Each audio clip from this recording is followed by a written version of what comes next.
Maintenance के case में अगर आपके ऊपर किसी प्रकार से कुछ अमाउंट ज़्यादा बन गया है, यानी कि आपके पास कोई संसाधन मेंटेनेंस देने का है नहीं, लेकिन फिर भी कोर्ट ने जो है वो आपको देखते हुए आपकी जो हैसियत है या फिर आपकी जो कमाई है उससे अत्यधिक अमाउंट बांध दिया गया है, यानी कि अवॉर्ड कर दिया गया है।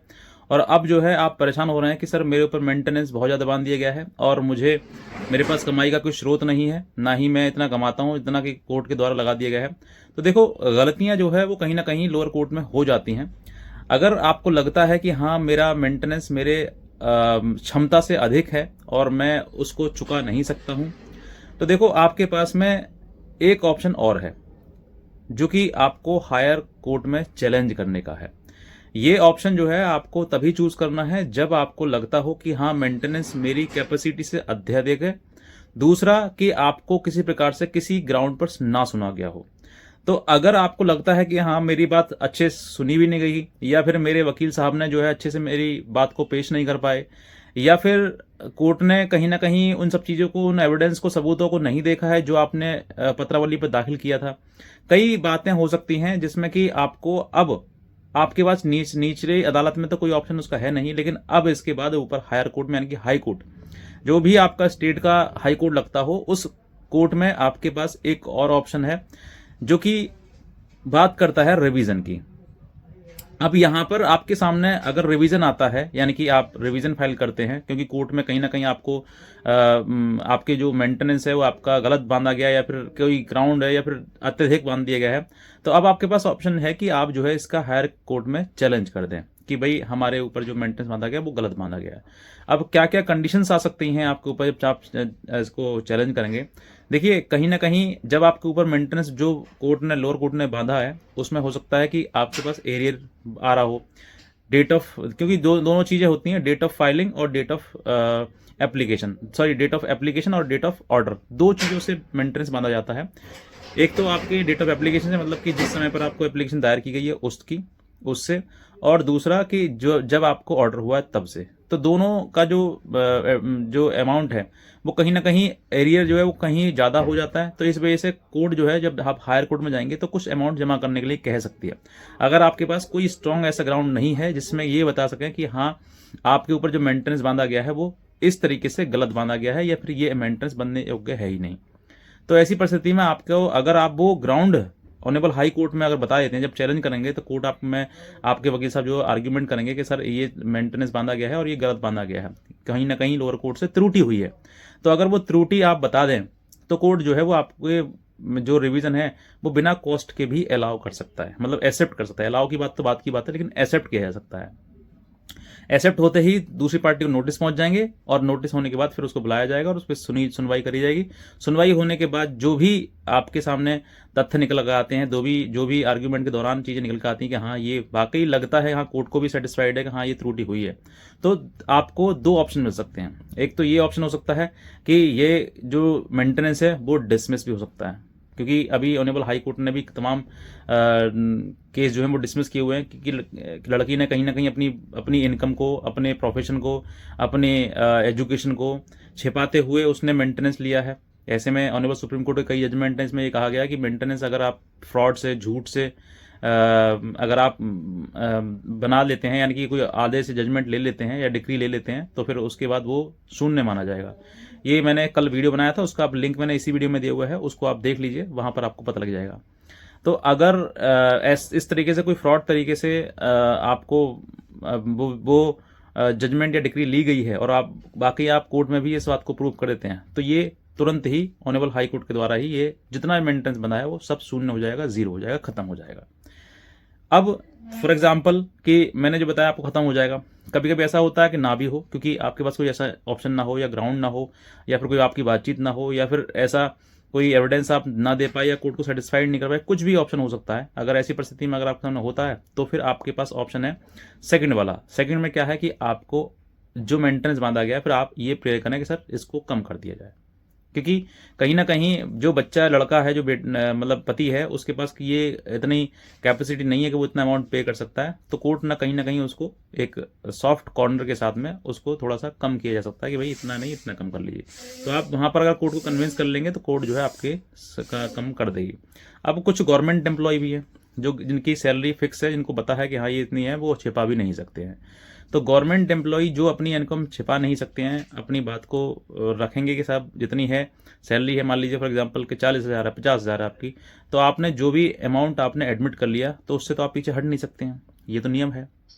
अब यहाँ पर फॉर एग्जांपल कि आपने 40,000 रुपये एडमिट कर लिया और लड़की को भी पता है कि हाँ इसकी 40,000 रुपये, एग्जाम्पल के तौर पर बता रहा हूँ, आपकी कितनी है वो आप कैलकुलेट कर लेना, तो उसका 25% आपको पे करना होगा। ये ऑनरेबल सुप्रीम कोर्ट का रजनीश नेहा में लिखा हुआ स्पष्ट कि अगर ये कंफर्म हो जाता है कि हाँ उसकी सैलरी मतलब इतनी है, तो उसका डिडक्ट करके 25% उस लड़की को दिया जाएगा। ये स्पष्टली नियम है।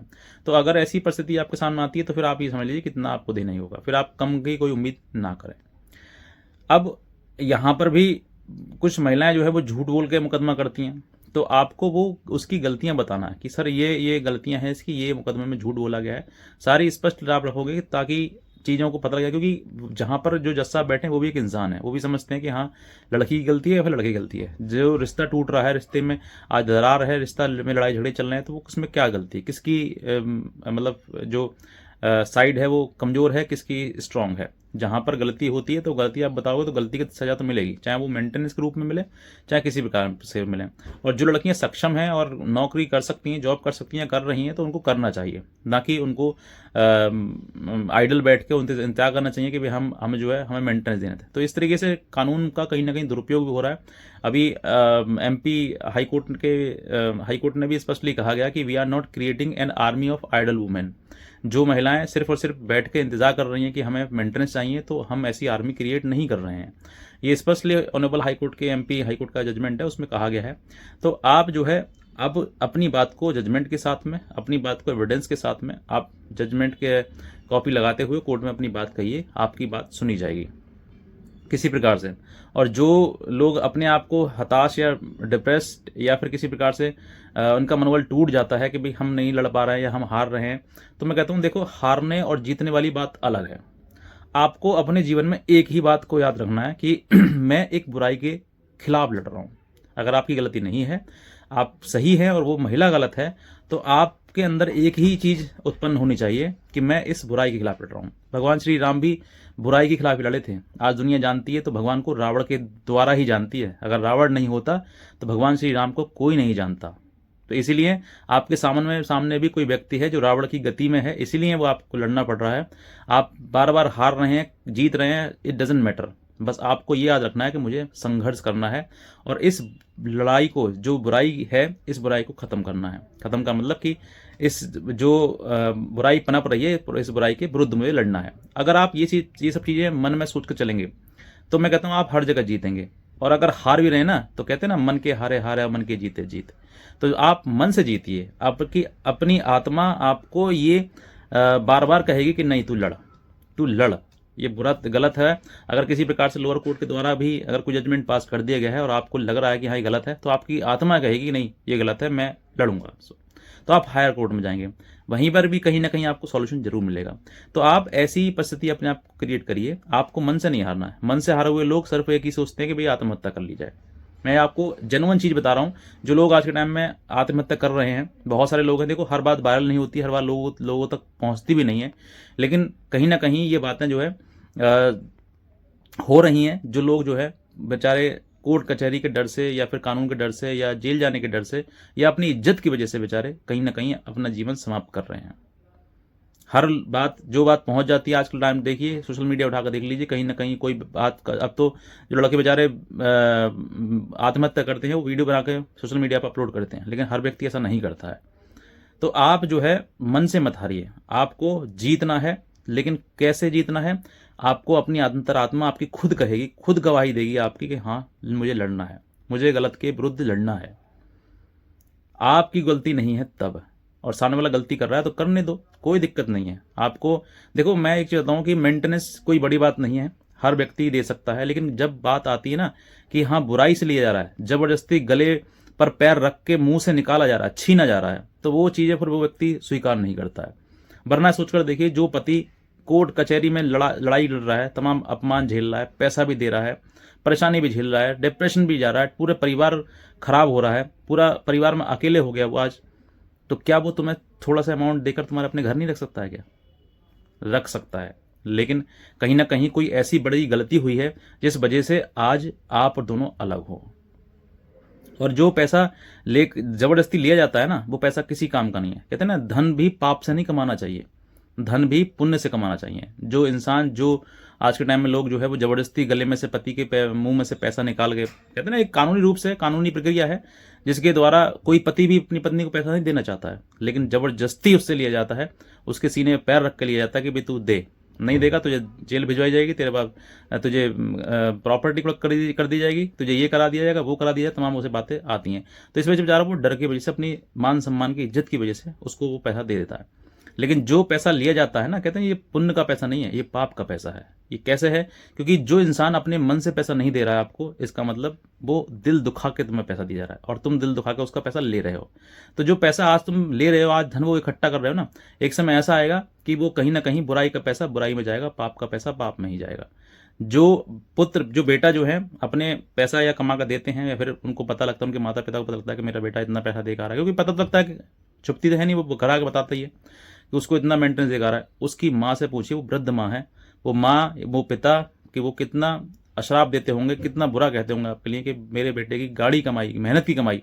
एक छोटी सी बता रहा हूँ आपके लिए कि पति जो है रिक्शा चालक था, रिक्शा चालक समझे, ई रिक्शा जो चलते हैं आज के टाइम में, उसको मेंटेनेंस बांध दिया गया उसके ऊपर। तो वो उस बेचारे ने रोते हुए जज साहब से कहा कि साहब मेरे पास पैसे नहीं है, मुझे थोड़ी राहत दे दी जाए, मैं कमा कर धीरे दे दूंगा, लेकिन दे दूंगा। तो जज साहब ने कहा नहीं, डांटते हुए कहा नहीं, तो मैं जेल भेज दूंगा, मैं देना दीजिए अगली तारीख पर, वरना मैं आपको जेल भेज दूंगा। बेचारे ने अगली बार पर वो अपना ई रिक्शा बेचकर उसको पैसे चुकाए। तो ये आज के टाइम में नियम बन गया है। हालांकि कानून है कि कोई कानून के बारे में कुछ कह नहीं सकते, और जो कानून है उसको फॉलो भी करना पड़ेगा। लेकिन आप समझ कर देखिए कि जो इंसान है, सामने वाला इंसान है, उसको तो पता है ना कि अगर मैं सही से रहती उस घर में तो क्या मैं पैसा नहीं दे पाती, क्या मैं मुझे पैसा नहीं देता, वो दे देता। वो अपने अनुसार तुमको रखना चाहता था, लेकिन तुम उसके अनुसार नहीं रहे, तुम अपनी इच्छाओं के अनुसार रहे। और आज हो सकता है कि आज जो कोर्ट कचहरी थाने हो रहे हैं, वो कहीं ना कहीं गुरूर, घमंड, और कहीं ना कहीं जो चीज़ें वो पति नहीं चाहता था, आज वही हो रही हैं। तो इसलिए देखो, ये पाप पुण्य वाली बात तो अलग की है। आप समझ सकते हैं कि कहीं ना कहीं, कहते हैं ना, कर्म जो है हमारे हाथ में है, जैसा हम कर्म करेंगे वैसे ही वापस हमारे पास आएगा। एक नियम है कि वो आपने पढ़ा होगा विज्ञान में, साइंस में, परिवर्तन का नियम, जो तुम दोगे वही वापस आएगा। तो दुख तुम दे रहे हो तो दुख तुम्हारे पास वापस आएगा, सुख नहीं आएगा वापस। कहते हैं ना, हंसोगे तो हंसी वापस आएगी। अगर तुम सीधे साधारण तरीके से राम राम किसी को कहोगे तो वापस तुम्हें राम राम ही आएगी, कुछ और नहीं आएगा। अगर तुम किसी को जय श्री राम कहोगे तो जय श्री राम ही आएगी वापस। तो इसलिए जो तुम कहोगे, जो तुम दोगे, वही वापस आएगा। तो इसलिए इस तरीके की चीज़ें ना करी जाएं समाज में, क्योंकि कानून के चलते हुए बहुत लोग जो है आत्महत्या कर रहे हैं। मैं नहीं चाहूँगा कि कोई व्यक्ति इस तरीके का कोई कृत्य करे, लेकिन फिर भी अगर आप मन से हार गए हैं, मन से टूट रहे हैं, तो थोड़ा सा समय दीजिए। हर चीज़ जो विपरीत है वो तुम्हारे समीप आ जाएगी और हर चीज़ तुम्हारे अनुकूल हो जाएगी। लेकिन थोड़ा सा समय देना आपको, लड़ाई तो लड़नी ही पड़ेगी, क्योंकि बुराई जब जीतेगी ना तो कहीं ना कहीं अत्याचार होगा। तो इसलिए बुराई को नहीं जीतना है आपको। यदा यदा ही धर्मस्य ग्लानिर्भवति भारतस्य अभ्युत्थानम अधर्मस्य तदात्मानं सृजाम्यहम्। यानी कि कहीं ना कहीं जब जब धरती पर अधर्म हुआ है, ये धर्म ही है जो आज के टाइम में चल रहा है। हालांकि ना लड़कियों के साथ में सही हो रहा है, ना लड़कों के साथ में सही हो रहा है, कहीं ना कहीं दोनों ही गलत डायरेक्शन में है। चाहे लड़की हो या लड़का हो, जीवन दोनों का ही खराब हो रहा है। तो नहीं चाहते कि जीवन किसी का खराब हो, लेकिन कहीं ना कहीं अगर अधर्म करके तुम जीवन खराब कर रहे हो किसी का, तो समय आने पर कहते हैं ना कि पाप का घड़ा जो भर जाता है तो फूटना पड़ता है उसको। तो जीवन ही है इसी प्रकार से। एक समय आया था जब बुराई बहुत पनप रही थी, तो कभी ना कभी ये समय भी बदलेगा, परिवर्तन आएगा। और आने के बाद जो है, जो इंसान आज बुरा कर रहा है, वो टाइम आने पर वो कहीं ना कहीं ये सब चीज़ें सोचेगा, हाँ मैंने गलत किया था। कहते हैं जब भगवान की जब मार पड़ती है ना, तो वो व्यक्ति फिर भगवान के पास जाता है, फिर वो कहता है पता नहीं मैंने कौन से पाप करे थे, मैंने बताना कौन सा बुरा किया जो मुझे ये मुझे दंड भुगतना पड़ रहा है। तो लिख लीजिए अपने आप पर कि मैं कौन कौन से पाप कर रही हूँ या कौन सा हो रहे हैं पाप मेरे से। तो आप जो है समय आने पर वो सब चीज़ें आप ध्यान दीजिए कि मेरा यही कहना है कि आपको कि जीवन में अच्छे कर्म करने चाहिए। अगर आप कमा सकती हो तो कमा लो।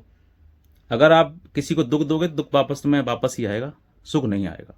इसीलिए अगर आप कमा सकते हो और कमाने के बावजूद भी तुम झूठ बोलकर मेंटेनेंस के मुकदमे कर रहे हो या मुकदमे डाल रहे हो, तो फिर आप कहीं ना कहीं गलत कर रहे हो। पैसा ये चीज़ नहीं है पैसा कि भाई पैसा के अंधे होकर लालच होकर के जो है सब कुछ मतलब अपनी जो जो इंसानियत है, जो नियति है, जो नियम है वो सब भूल जाओ, सिर्फ और सिर्फ पैसा याद रहे, तो ये गलत है। कहीं ना कहीं आपके अंदर अगर मन में गिल्टी होती हो कि हाँ मैंने गलत किया है, मैंने ये मुकदमा डाला गलत किया है, तो ये गिल्टी को आप स्वीकार करिए, क्योंकि ये आपकी आवाज़ है, अंदर से आ रही है, आत्मा से आ रही है। और इस आवाज़ को अगर आप सुनोगे तो आप अपने आप गलत रास्ते से अच्छे रास्ते पे चल पड़ोगे। तो इसलिए हर व्यक्ति के अंदर एक आवाज़ ज़रूर होती है कि ये आवाज़ सुनना उसको कि मैंने सही किया है या गलत किया है। अगर आपके अंदर ये आवाज़ आ रही कि हाँ मैंने गलत किया है, तो आज ही अपने आप को सुधार कीजिए। और अपने आप को, कभी भी रास्ता है, पलट सकते हैं, बदल सकते हैं रास्ता। बुराई का रास्ता अगर आपने चूज़ किया है तो आप अच्छाई के रास्ते पे चल सकते हैं। अगर आपको लगता है कि हाँ मेरा पति सही है, बहुत सारी ऐसी महिलाएं बहुत तारीफ भी करती हैं कि सर मेरा पति सही था लेकिन मेरे सास ससुर सही नहीं थे, उसी वजह से मैंने घर छोड़ दिया। आपके लिए पति से सर्वोत्तम कुछ नहीं होना चाहिए, न सास न ससुर न कोई नहीं, मतलब इस धरती पे कोई है ही नहीं।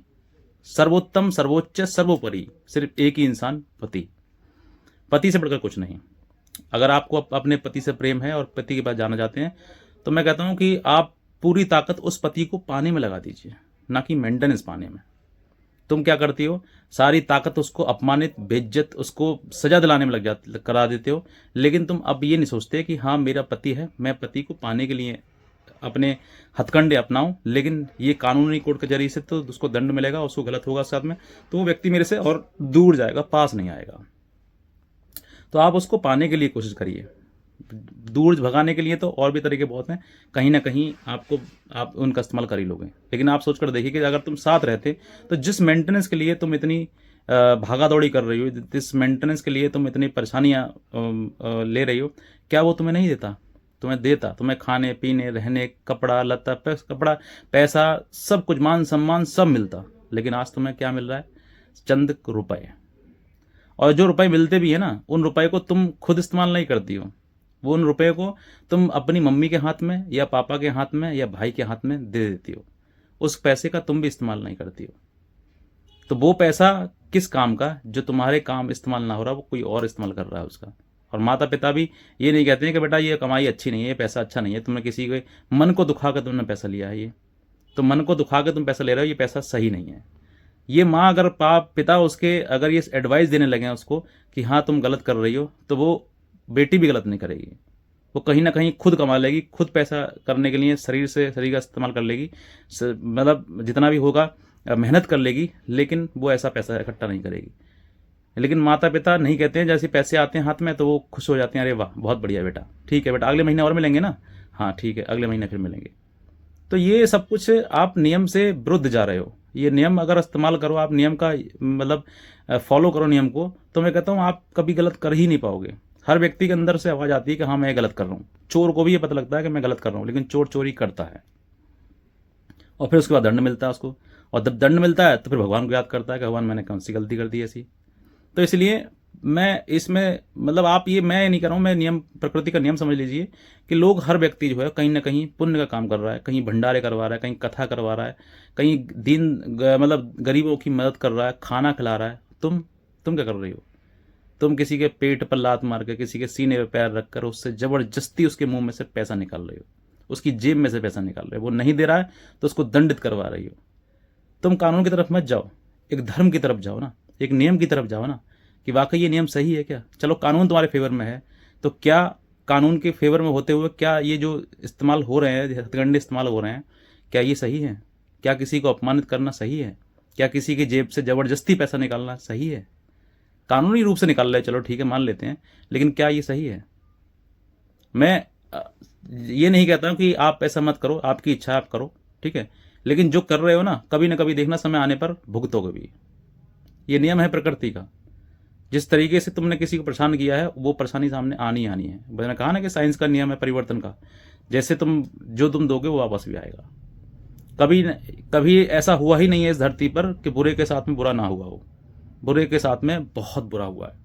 और अगर आपको लगता है कि मेरे साथ से बुरा हुआ, तो फिर आप जो है भगवान के ऊपर छोड़ दो। भगवान खुद उसको ऐसा दंड देंगे कि वो कहते ना भगवान की लाठी में आवाज़ नहीं आती है, तो वो उसको ऐसा दंड मिलेगा जिसका जो बदला है तुम नहीं ले सकते ना, तो उसका भगवान के ऊपर छोड़ दो, भगवान खुद लेगा। और ये गारंटी है, लेता है। इसीलिए मैं आपसे कहता हूँ कि कुछ खुद अपने द्वारा कोई ऐसे मत करो काम जिससे कि दूसरे को ठेस पहुंचे, दूसरे को दुख पहुंचे और उसका पाप हमारे ऊपर चढ़े। अपने द्वारा अगर आप कमा सकते हो तो कमाने पर ध्यान दीजिए, दूसरे को डंडे, जो हो गया सो हो गया। इसमें गलती तुम्हारी है या फिर उसकी है, कोई जानबूझ के कोई करता नहीं है। अगर जानबूझ के उसने ऐसा किया है तो उसको भी ईश्वर कहीं ना कहीं दंड देगा। मैं ये नहीं कहता हूँ लड़का सही है लड़की सही है, कोई सही नहीं है। जहाँ पर आप अपने मन से पूछिए कि कौन सही है कौन गलत है। आपकी आत्मा, आप कितने भी बुरे व्यक्ति हों लेकिन फिर भी आपकी आत्मा ये कहेगी कि हाँ मेरे से गलती हुई है या मैं सही हूँ वो गलत है, कहीं ना कहीं जरूर आपकी आत्मा देगी। आप सुनिए तो सही उसको। हर व्यक्ति के अंदर भगवान बैठे हुए हैं, हर व्यक्ति के अंदर भगवान बैठ के वो आदेश करते हैं कि देखो ये तुम गलत कर रहे हो, लेकिन मन नहीं मानता है तो करना पड़ता है। तो इसीलिए आप जो है अपने आप को समझिए कि अगर मेंटेनेंस में हकदारी हूँ, लेने की हूँ और मुझे प्यार से दिया जा रहा है, अच्छे से दिया जा रहा है तो ले लीजिए, मन से दिया जा रहा है तो ले लीजिए। लेकिन अगर हम उसके मन को दिखाकर तुम ले रहे हो ना, तो उसको आज ही बंद कर दो, वरना ये पाप इकट्ठा होते होते होते होते एक दिन बहुत बड़ा बन के आएगा, वापस आएगा जरूर। नियम है प्रकृति का, जो दिया है वो आएगा जरूर वापस। इतने कहना चाहूँगा। आज का वीडियो देखने से बहुत धन्यवाद।